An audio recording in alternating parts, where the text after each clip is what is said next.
चलते हैं mental math class 9th के नेक्स्ट पार्ट पर। मैं हूं हरी सर और आप देख रहे हैं मेरा यूट्यूब चैनल चलो कदम बढ़ाए। बच्चों, आपका अपने चैनल यूट्यूब चैनल पर जिसका नाम है चलो कदम बढ़ाए पर स्वागत है। आइए करना शुरू करते हैं नेक्स्ट पार्ट। तो बच्चों, यहाँ पर मैंने पहले से लिख के रखा हुआ है नेक्स्ट पार्ट, ये आप देख सकते हैं। और आइए करना शुरू करते हैं। कुछ बच्चों की कंप्लेंट रहती है सर वीडियो नहीं मिल रही है, तो वो मेरी डिस्क्रिप्शन बॉक्स में जाकर वहाँ से लिंक ले सकते हैं, या फिर आप सीधे मेरे चैनल पर जाएं। मेरे चैनल पर जाकर वहाँ पर आप वीडियो या प्लेलिस्ट का बटन पर क्लिक कीजिए तो आपको वीडियो मिल जाएंगे। ठीक है, आइए करना शुरू करते हैं। देखो क्या कहता है, if side B C of triangle A B C is produce to D. ये हम एक ट्रायंगल बना लेते हैं। ठीक है, ये ए बी सी। अब इसमें कहा the side B C of triangle is produce की गई है, यानी बढ़ाई गई है कहाँ तक, डी तक, टू डी की सच दैट इस प्रकार की एंगल ए सी डी 120। तो ये 120 का एंगल बन गया, इस प्रकार बढ़ाई गई है। एंड एंगल बी, ये एंगल बी रहा, इसकी जो वैल्यू है वो है 1/2 यानी एंगल ए का half. Then find angle A find out करना है। तो ए तो आप एंगल ए ही मान लीजिए। ठीक है, आइए करना शुरू करते हैं। थोड़ा सा रिकॉल कीजिए बच्चों, यदि ट्रायंगल में कोई भी एक्सटीरियर एंगल होता है तो वो अपने इंटीरियर के अपोजिट जो एंगल होते हैं उनके सम के इक्वल होता है, ये याद रहे। यानी कहने का मतलब ये है कि angle A C D equal होगा angle A plus angle B.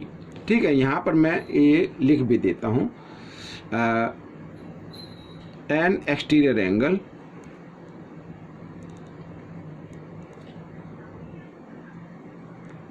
an exterior angle in a triangle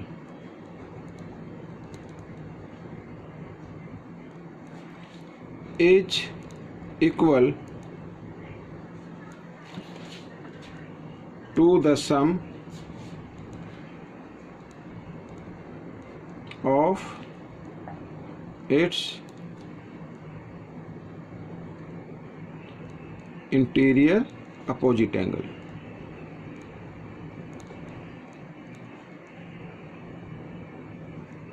ठीक है, समझ में आ गया। तो ये कंक्लूजन भी आपको लर्न कर लेना है अगर आप चाहते हैं। तो देखो ए सी डी की वैल्यू क्या है, 120 डिग्री है, इक्वल एंगल ए तो हमने एंगल ए ही लिया है, और बी की वैल्यू क्या है, एंगल ए का हाफ। एंगल ए का हाफ इस तरीके से कर सकते हैं, इसके नीचे आप 1 मान लीजिए। 2 और 1 का एलसीएम लेंगे बच्चों तो कितना आ जाता है, 2 आ जाता है। साथ ही क्रॉस मल्टीप्लाई कर दीजिए, 2a और यहाँ पर 1a आ गया, और इक्वल 120 को इधर लिख लेते हैं। देखो यहाँ पर जो लेफ्ट साइड है उसको राइट साइड में लिख सकते हैं, राइट साइड को लेफ्ट साइड में लिख सकते हैं, कोई दिक्कत नहीं है। अब 2a और 1a 3a हो गया बच्चों, यहाँ पर इक्वल टू 120। 2 इधर डिवाइड में, इधर आकर मल्टीप्लाई में हो गया, और 3 इधर मल्टीप्लाई की फॉर्म में है क्योंकि हमें a की वैल्यू निकालनी है। तो a इक्वल 120/2 और 3 इधर आ जाएगा डिवाइड में, तो 3 से इसको डिवाइड कर देते हैं, 3 4 जा 12। ठीक है, तो यहाँ पर 40 आ गया, 42 जा होता है 80, यानी एंगल ए की वैल्यू क्या आ जाएगी, 80 डिग्री आ जाएगी बच्चों। तो ये आपका क्वेश्चन सोल्व हो गया। आइए करते हैं नेक्स्ट क्वेश्चन यहाँ पर। तो नेक्स्ट क्वेश्चन भी बच्चों क्वेश्चन नंबर 17 ये रहा। ठीक है, क्या कहता है क्वेश्चन नंबर 17, देखो बिल्कुल इजी कर। The exterior angle of A triangle is 108। एक ट्रायंगल है, ये मान लीजिए ट्रायंगल हो गया, ए बी सी नाम दे देते हैं इसको भी, और ये एक्सटीरियर एंगल हो गया, यहाँ पर ये डी हो गया, ये है 108 का। If the interior opposite angle of the triangle is in the ratio 4:5, ये मान लीजिए 4:5 के रेशो में, ये 4 और ये 5। ठीक है, आगे लिखा find the interior angle of the triangles. ठीक है, तो बिल्कुल इजी है, लेट कर लीजिए बच्चों। लेट एंगल, यहाँ पर ये साइन लगा दे, let angle A equal to 5x and angle B equal to 4x। इस तरीके से लिख लीजिए, रेशो है ना 4:5, तो इस तरीके से लिख सकते हैं।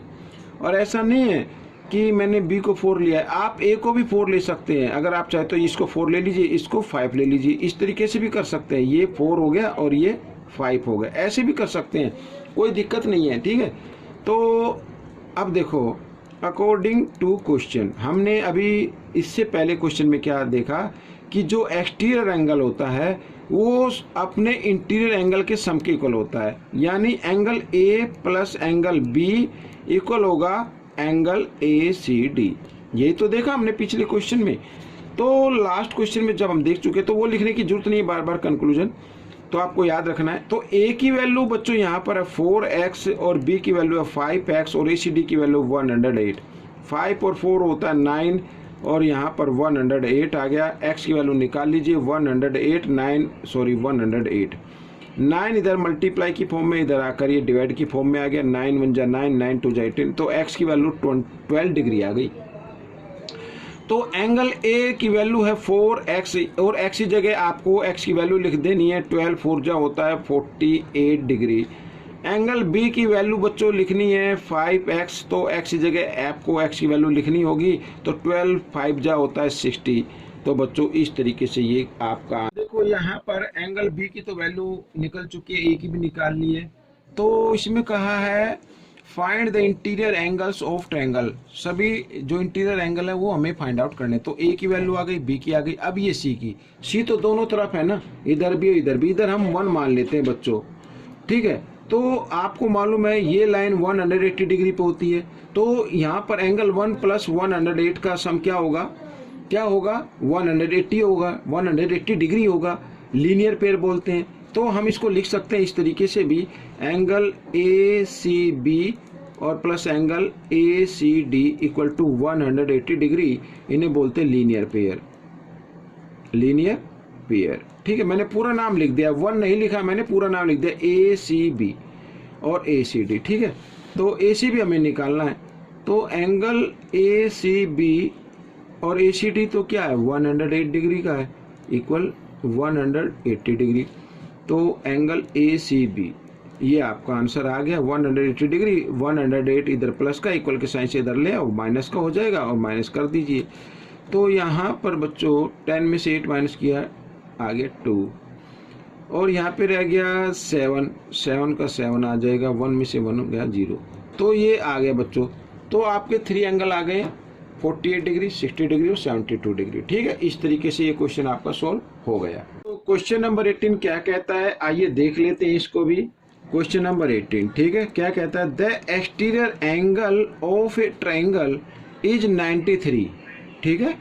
If one of the interior opposite angle is 90 degree more than the other, find the smallest angle of the triangle. तो स्मॉलेस्ट एंगल फाइंड आउट करना है ट्रायंगल का, ठीक है।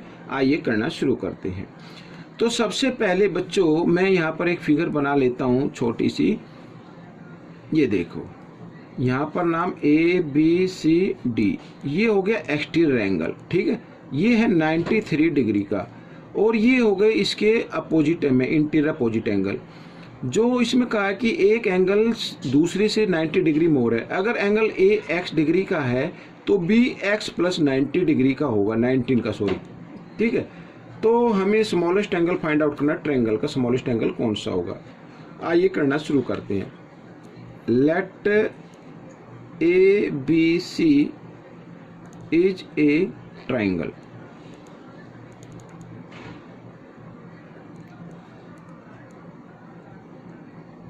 and angle ACD is an exterior angle।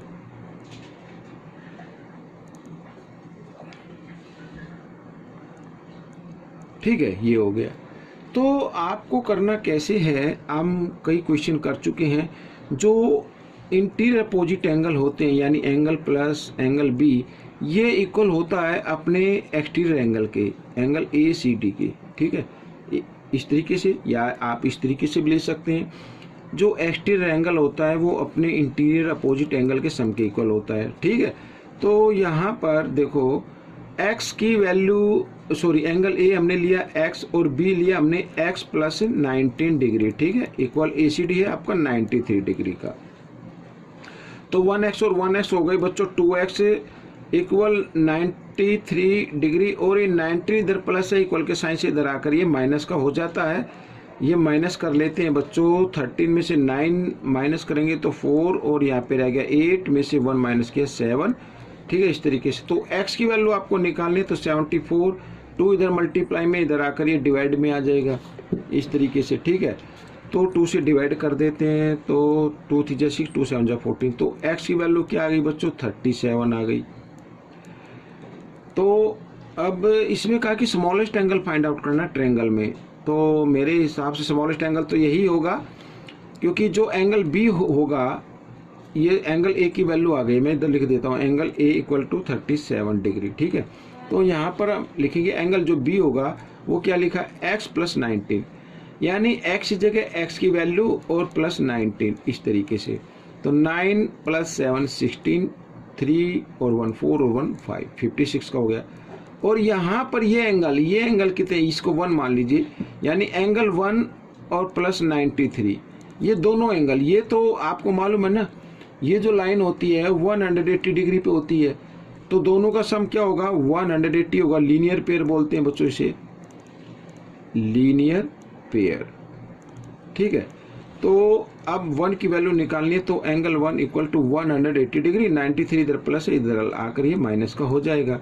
तो angle 1 की value निकाल लेते हैं। तो 10 में से 3 माइनस 7, यहाँ पे रह गया बच्चों 7, यानी 17 हो गया। 17 में से 9 माइनस करेंगे 8। ठीक है, तो 87 आ गया बच्चों। तो इसका मतलब आपका आंसर क्या रहेगा? ये रहेगा आपका आंसर 37 वाला। ठीक है, ये तो बच्चों ये क्वेश्चन आपका सोल्व हो गया है, बिल्कुल ईजी था। ठीक है, अब करते हैं नेक्स्ट क्वेश्चन। टिन क्या कहता है, देखो, if x by 2 minus 19 and x by 3 plus 14 are complement to each other, find the value of x। complement यानी इन दोनों एंगल का सम कितना होना चाहिए? 90 डिग्री होना चाहिए। ये हम इसको इस तरीके से लिख सकते हैं, इन दोनों का सम 90 डिग्री होना चाहिए। ठीक है, अब देखो x by 2 plus x by 3 equal 90। अब यहाँ पर ये माइनस है, ये प्लस है। 90 में से 14 माइनस कर दो आप, तो कितना बचेगा? 5 बचेगा। और वो बड़े नंबर के सामने माइनस है, इसलिए माइनस का 5 रहेगा इधर। माइनस के 5 को जब इक्वल के साइन से इधर लेके आएंगे तो वो प्लस 5 बन जाएगा इस तरीके से। ठीक है, आइए इधर कर लेते हैं। 2 और 3 का एलसीएम लिया, 6 आ गया। साथ ही क्रॉस मल्टीप्लाई भी कर दिया, 3x plus 2x equal to 95 बन गया। अब 5x हो जाएगा, 3x और 2x 5x हो गया, और 95 इंटू 6 लिख सकते हैं, क्योंकि इधर ये डिवाइड में 6 इक्वल के साइन से इधर आएगा तो मल्टीप्लाई में। तो x की वैल्यू निकाल लेते हैं, 95 इंटू 6 और 5 इधर मल्टीप्लाई में, इधर आकर डिवाइड में 5 से 95 को करते हैं डिवाइड। तो 5 1 जा 5, 4 5 45, 5 9 जा 45, 19 पे हो गया डिवाइड। तो x की वैल्यू आपको निकालनी, तो x इक्वल 19 6 जा निकालना है। 6 9 जा अगर नहीं टेबल आते तो आप मल्टीप्लाई भी कर सकते हैं। 6 9 जा 54 का 4 कैरी 5, 6 1 जा 6 और 5 11। ठीक है, इस तरीके से। तो ये x की वैल्यू आ गई बच्चों। आइए करते हैं इस पार्ट का लास्ट क्वेश्चन, जो काफ़ी फंसाने वाला क्वेश्चन है। आप इसे ज़रा ध्यान से देखिए, बिल्कुल ईजी है बच्चों। जैसे पहले एक क्वेश्चन आया था उसी तरीके से करेंगे। तो यहाँ पर बच्चों हम क्या करते हैं, एंगल ए की वैल्यू निकाल लेते हैं, यानी एंगल ए का डबल इक्वल होगा एंगल बी के ट्रिपल के इक्वल। ठीक है, तो एंगल ए की अगर हम वैल्यू निकालें तो एंगल 3 एंगल बी ये होगा ना, 2 इधर मल्टीप्लाई में इधर आकर ये डिवाइड में आ जाएगा। ये तो ये ए की वैल्यू आ गई। साथ ही हम सी की वैल्यू भी निकाल लेते हैं। तो एंगल सी इक्वल है 3 एंगल बी के, और 6 इधर मल्टीप्लाई में है ना, इधर आकर वो डिवाइड में आ जाएगा। 3 1 जा 3, 3 2 जा 6, इस तरीके से लिख सकते हैं। तो बच्चों स्मॉलेस्ट एंगल फाइंड आउट करना है इसमें भी। तो हम सभी जानते हैं कि sum of 3 angles of triangle is equal to 180 degree. ठीक है, एंगल ए की वैल्यू क्या है यहाँ पर? एंगल 3 एंगल बी बाई 2, और बी तो बी ही रहेगा, इसे बी रख लीजिए।